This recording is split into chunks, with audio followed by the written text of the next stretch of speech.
자, 행정법 5번째 수업을 시작하도록 하겠습니다. 오늘은 지방자치단체의 구역과 주민에 대해서 알아보도록 하겠습니다.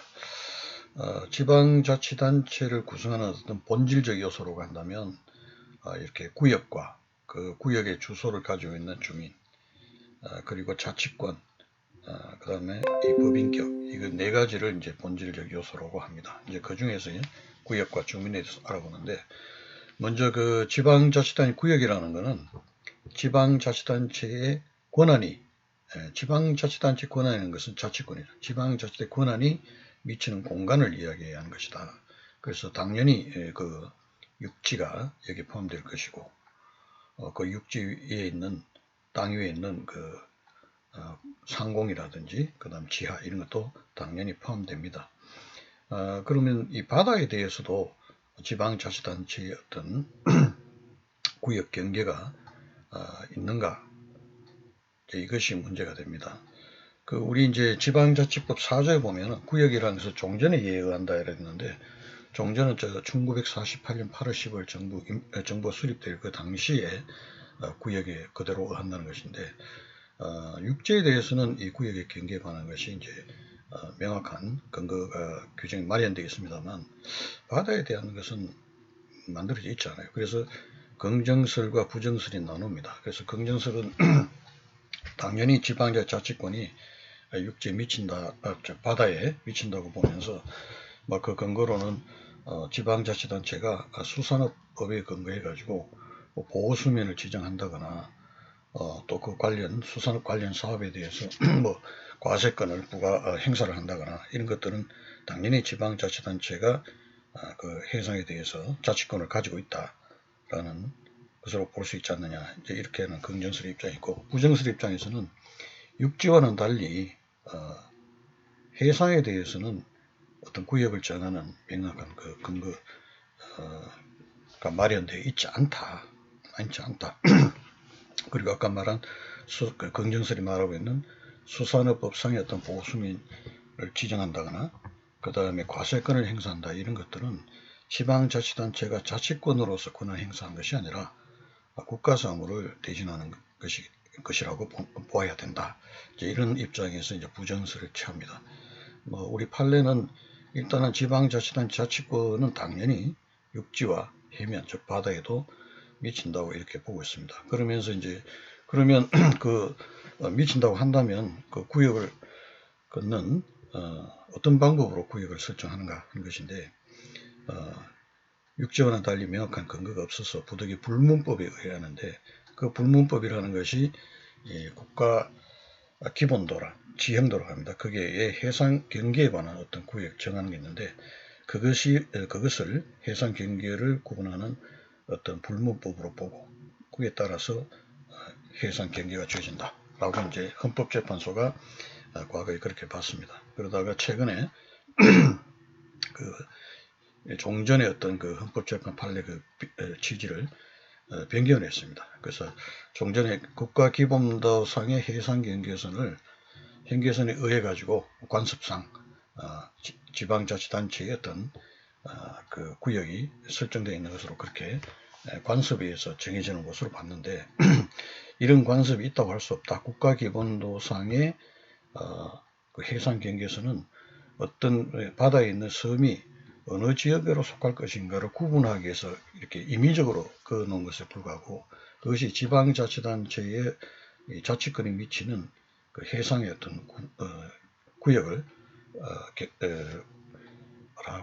짓는, 구역을 정하는 그런 불문법이라고 볼 수 없다라고 이렇게 해서 종전 입장을 폐기를 했습니다. 폐기를 하고 이제는 여러 가지 각 지방자치단체의 종합적인 어떤 사항들을 고려해야 한다 하면서 형평의 원칙을 들었습니다. 형평의 원칙에 의해 가지고 예를 들면 중간선, 덩거리 중간선 원칙, 그 다음에 이제 법령의 현황, 그 다음에 이제 연역적인 어떤 상황, 그리고 지방 행정 권한이 어떻게 행사되고 있는지, 그 다음 사무 처리가 어떻게 그동안 해왔는지, 그 다음에 이제 그 지역 주민들이죠. 주민들의 경제, 사회적인 이익, 이런 것들을 종합적으로 고려해서 이 바다에도 각 지방자치단체의 바다의 어떤 구역을 정한다. 이런 식으로 판례가 변경되었습니다. 그래서 우리 강의 자료 중구에서 그 14페이지에 있는 5-1, 5-2 이 부분은 종전의 헌법재판소가 바다, 해면의 어떤 경계에 대해서 국가기본도상의 해상경계선을 불문법으로 봐서 거기에 따라서 지방자치단체 자치권에 미치는 구역을 판단한 그런 판례이고, 9번 같은 경우의 판례는 17페이지 구분 문제 판례 같은 경우에는 그 후에 입장을 바꿔서 그런 이 불문법은 존재하지 않는다. 그래서 형평의 원칙에 따라서 아까 이야기한 대로 이제 여러 가지 종합을 고려하죠. 뭐 법령 현황, 뭐 그다음 그 사용된 연역이라든지 행정권한 행사 사무 처리 상황이라든지, 그다음 제일 중요한 거는 그게 이 주민들, 관련된 주민들의 사회 경제적 이익, 이런 것들을 종합적으로 고려해서 판단한 한다고 하는 판례가 변경된 것이 9번의 어떤 판례입니다. 예, 그렇게 변경됐다는 걸 여러분 아시고, 그 다음에 이런 이제 그 육상이든 해상이든 경계에 관한 어떤 분쟁이 생깁니다. 그럼 분쟁은 어떻게 하는가? 이제 우리가 뭐 지난 시간도 이야기했지만 우리가 가장 관심을 가지고 주의 깊게 이제 기울여 봐야 되는 것이 분쟁을 어떻게 해결할 것인가 하는 문제입니다. 그래서 행정기관 간의 상호 권한 분쟁이 생기면 마찬가지로 이 경계에 관한 분쟁이 지방자치단이 생기고도 지방자치단체 간의 분쟁이라고 할 수 있습니다. 그래서 이런 경우에는 어떻게 제일 처음에 하는 것이 협의입니다. 그래서 관련되는 지방자치단체, 또 상급 지방자치단체, 그 다음 자치사무를 다루고 있는 행정기관이 이 행정안전부, 요새 행정안전부입니까? 행정자치부입니까? 뭐 이 교과서나 하도 이 명칭이 바뀌니까 행정안전부라고 통일을 하고 이야기합시다. 행정안전부, 중앙행정안전부가 협의를 하거나, 그게 안 될 때는 우리가 지방자치단의 분쟁 조정을 하는 방법이 있다고 했죠. 이 기초지방자치단체 간의 분쟁이 있을 때는 시도지사에게 그 다음에 그 광역지방자치단체의 어떤 그 간에 권한 분쟁이 있을 때는 행정안전부 장관에게 그 조정을 신청을 하면 행정안전부 장관이나 시도지사는 안에 지방자치단체의 그 분쟁, 중앙분쟁조정위원회가 행안부장관 산하에 있고, 그 다음에 시도지사 산하에 보통분쟁조정위원회가 되겠죠. 그 분쟁조정위원회에 심의 의결을 거쳐서 행정안전부 장관, 시도지사가 결정하는 그런 방법이 있다고 했습니다. 그거 여러분 지난 시간 했는데 그 부분 꼭 기억하시기 바랍니다. 그렇게 하고, 또 한 부분은 뭐겠습니까? 지방자치단체와 지방자치단체 간의 이제 이 구역에 관한 분쟁은 아까 말한 그 구역이라는 것이 지방자의 권한이 미치는 공간이라고 돼요. 그러니까 권한의 다툼, 즉 자치권에 관한 다툼입니다. 그래서 지방자치단체와 지방자치단체 간에 자기 권한인 자치권에 관한 분쟁이고, 이런 경우에는 권한쟁의 심판이라는 게 있습니다. 그래서 거기에 의해 가지고 권한쟁의 심판에 의해 가지고 서로 분쟁을 해결하는 방법이 있다. 그래서 지방자치단체 간에 경계에 관한 어떤 분쟁이 생겼다면 협의의 방법, 그 다음에 분쟁 조정 절차에 관한 방법, 그 다음에 이제 권한쟁의에 의한 방법이 다 이렇게 여러분 생각하시면 되겠습니다. 나왔으니까 9번 문제를 한번 보면은 좀 이해가 쉽게 같습니다. 예를 들면 9번입니다. 홍성군은 17페이지에 홍성군은 천수만 내 A해역을 자신의 관할 구역으로 파악하고 있는데 인근 태안군이 갑에게 A해역에 대한 엄면허 처분 사무를 하였다. 자치사무라고 이제 제가 설명을 과람에 써놨습니다. 그 홍성군은 자기 이 A 해역이 자신의 관할 구역인데 태안군이 갑에게 그 해역에 대한 그 면허 처분을 하고 있으니 하려면 홍성군이 해야 되는데 A 그 갑에게 면허 처분을 권한을 가지고 있는데 태안군이 자기가 엄면을 처분했으니까 예를 들면 홍승군의 입장에서는 엄면허권을 침해당한 겁니다. 홍승군은 어떤 법적 수단을 강구할 수 있는가? 자, 이렇게 해서 방금 이야기했는데 어떻게 합니까? 처음엔 당연히 그 홍성군 입장에서는 그 인근 태안군이 월권을 했으니까 너 거 아니다 하고 서로 협의를 하겠죠. 그거 너가 권한이 아니니까 취소를 하라. 뭐 이제 이런 식으로 할 거고. 그 다음 두 번째는 아까 그 분쟁이 생긴 거죠. 분쟁을 해서 이 경우 홍성군과 태안군이 서로 하니까 이게 같은 충청도라면 도지사에 대해 가지고 도지사에게 충청남도 도지사겠죠. 도지사에게 분쟁조정 신청하면은 도지사가 지방자치단체 보통분쟁조정위원회에 심의 의결을 거쳐서 이것이 예를 들면 홍성군의 관할이다 또는 태안군의 관할이다 이걸 판단하게 되죠. 그렇게 해서 이제 물론 이제 이 판단하는 그 기준이 뭐냐 하는 것인데 이제 종전에 헌법재판소는 어떻게 했습니까? 국가기본도상의 해상경계선을 관습법상의 해상의 바다의 어떤 구역을 경계하는 어떤 관습법이다 이렇게 봤는데 최근에 판례 바뀌었다고 했으니까 형평의 원칙에 따라서 뭐 등거리 중간선 원칙을 취하고 그 다음에 뭐 쭉쭉 나왔죠. 뭐 사무 권한의 행사 어떤 사무 처리의 현황 그 다음 제일 중요한 것은 그 관계되는 주민들의 사회 경제적 이익 이런 것들을 종합적으로 고려해서 형평 원칙에 따라서 결정한다고 했습니다. 이제 그런 방법 따라서 할 것이고 그 다음에 이제 마지막 그런 방법이 있고 또 하나는 이제 이 홍성군 입장에서는 자기의 지방자치단체 자치권이죠. 자치권을 태안군이 침해했으니까 이거를 이제 지방자치단체에 간의 권한, 존부나 범위에 관한 다툼으로 봐서 헌법소송의 일종의 권한쟁의 심판을 헌법재판소 할 수 있습니다. 그래서 이 사안 같은 경우는 그 관로안에 헌재라고 되어 있듯이 홍성군이 태안군을 상대방으로 해서 헌법재판소에 권한쟁의 심판을 한 사례입니다. 이 사례에서 헌법재판소가 종전에 그 국가기본도상의 해상경계선이라는 불문법에 의해서 해상경계를 하는 그런 태도로 입장을 취하다가 그런 것을 불문법으로 볼 수가 없다라고 해서 형평의 원칙에 따라서 해상경계를 끊는다 이렇게 한 그런 판례라고 했습니다. 이제 이런 것들이 이런 문제가 나오면 아까 말한 지방자치단체의 경계에 관한 분쟁 이거를 해결하는 방법, 협의, 조정, 마지막으로 권한쟁의 심판, 헌법재판 이런 방법이 있다는 것을 여러분들이 기억하시기 바랍니다.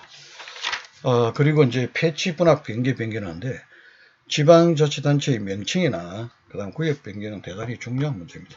그 다음에 지방대 패치 분합 폐지하거나 설치하거나 서로 분리하거나 또는 합치하는 그런 것을 할 때는 반드시 법률에 의한다 이렇게 되어 있습니다. 법률에 의한다는 것은 법률이 정한 바에 의한다는 것이 아니라 이 구역 변경, 명칭 변경, 그 다음에 그 패치 분합 이런 것들은 법률로서 결정해서 한다는 대단히 어렵게 되어 있죠. 물론 이제 이 경우는 지방의회의 의견도 구해야 합니다. 그 다음에 이제 그 지방자치단체 어떤 구역이나 패치 분합 이런 게 생기면은 이거는 이제 지역 곳곳에 관한 문제이기도 하지만 거기에 살고 있는 주민들의 입장에서는 구역이 어떻게 합치되느냐 따라 가지고 자기 여러 가지 어떤 권리나 이런 예를 하나 드리겠습니다. 여기 보면은 중전에 경기도 남양주시 등 33개 도농복합 형태의 시 설치에 관한 법률이 만들어져 가지고 이 특별 법률에 해 가지고 충주시하고 청원군 충주시의 중원군을 이렇게 합치하는 그런 그 법률에 의해서 그래 합치했다. 그러면 이거는 법률에 의해서 아까 말한 대로 구역이 변경되는 것이죠. 구역되는데 그로 인해 가지고 옛날에 예를 들면 중원군에 살고 있던 국민들이 그 중원군이 충주시에 편입됨으로 인해 가지고 좀 전에 중원군의 군의 그라는 지방자치단체에서 향유했던 어떤 여러 가지 뭐 사회, 복지에 관한 권리, 환경에 관한 권리 이런 것들이 예를 들면 충주시로 편입됨으로 인해서 침해당하는 바가 있다면 그로 인해서 폐치 분합으로 인해서 그 주민들의 기본권이 침해당한 거죠. 그런 경우에는 헌법 소원을 제기를 할 수가 있다. 이 사건 같은 경우 이제 중원군민들이 충주시로 중원군이 편입됨으로 인해 가지고 중원군에서 누리고 있던 여러 가지 권리, 주로 여기서 이제 환경권, 그 사회 어떤 보조금을 받을 권리라든지 기타 인간다운 생활할 권리 뭐 이런 것들 이야기하는데 그런 기본권이 종전보다 못하게 됐다 이런 입장에서 이제 기본권이 침해당했다라고 해서 소송을 제기한 법률에 대해서 위헌이다 이렇게 해서 소송을 제기한 사례인데 여기서 물론 이제 충분히 그런 입장이 고려돼서 지나치지 않다라고 해서 이제 기각을 당했습니다만 어쨌든 그 지방자치단 명칭이나 구역 변경 자체가 단순 지역구권에 관한 문제가 아니고 그게 살고 있는 주민들의 어떤 기본권에 관한 그런 문제도 발생한다. 이런 것들을 기억해 주시면 되겠습니다. 그리고 또 하나는 이제 공유 매립지라는 게 있습니다. 아까 그 소개했던 5-2번 같은 경우가 이제 그런 건데요. 예를 들면 공유 수면이라는 것은 바다입니다. 이런 바다를 매립해서 땅이 되었다, 육지가 되죠. 그러면 그 육지에 대해서 경계를 어떻게 정할 것인가 하는 것이 문제되죠. 그래서 종전에 보면은 종전에 그는 해면에도 헌법재판은 그렇게 봤습니다. 해면에 자치권이 미치고 있었으니 그 해면에 대한 지방자치단체 입장에서 영토권이 있으니까 새로 생긴 그 바다를 메워서 생긴 땅에 대한 어떤 경계는 종전 육지의 경계대로 해야 된다라는 그런 입장이 있고 또 한편으로는 바다를 메운 것이지만 그러나 이제는 육지가 됐으니까 그 육지에 살고 있는 주민들의 사회경제적인 어떤 이런 것들을 고려해서 육지의 경계 구분의 어떤 방법에 따라서 해야 된다라는 그런 설이 나누고 있습니다만 뭐 결론적으로 이야기하면 종합적으로 본다 이렇게 결론했습니다. 근데 종전에 이제 우리 헌법재판소는 이 5-1, 5.2- 그때처럼 해면의 국가기본도상의 해상경계선에 의해 가지고 해상 그게 관습법에 의해 가지고 자치권이 미친 구역의 범위가 바다에 지어져 있었다. 그리고 육지가 바다가 매립돼서 육지가 됐다면 그 종전의 해상 경계선대로 그 땅도 나눠야 된다 이런 입장을 취했습니다. 그런데 아까 그런 것 관습법이 이제 없는 것으로 입장을 바꿨으니까 지금같이 이제 다시 관계되는 지방자치단체와 그 다음에 그 땅이 된 거니까 여러 가지 사익과 공익과 사익 그 다음에 관계되는 지방자치단체 이익 이런 것들을 종합적으로 고려해서 판단하는 것으로 그렇게 지금은 하고 있습니다. 대부분 판례가 이제 그렇다는 이야기고요. 그리고 이제 그런데 이제 그렇게 해야 되는데 최근에 그 2009년도에 지방자치법이 개정됐습니다. 이 지방 나오는데 이 공유 수면 예를 들어 바다를 매립해서 육지가 된 경우에 그 매립된 지역의 어떤 지방자치단체 경계를 어떻게 정할 것인가 하는 문제에 대해서는 지금 이야기한 대로 이제 그 공익과 사익 관련되는 지방자치단체의 이익을 종합적으로 고려해서 판단한다고 이제 대법이 나왔고, 근데 2009년도 지방자치법 개정되면서 그걸 고려해서 행정안전부 장관이 정한 것으로 법이 개정이 됐어요. 그래서 예를 들면 이제 바다를 메우는 간척 공사를 이제 하게 되면은 우선 그 면허권청이나 그 다음에 관련되는 지방자치단체가 이 매립공사가 준공되기 전에 준공될 때 준공검사하기 전입니다. 준공검사하기 전에 행정안전부 장관에게 이게 어디에 속할 것인지를 결정해 달라고 신청을 합니다.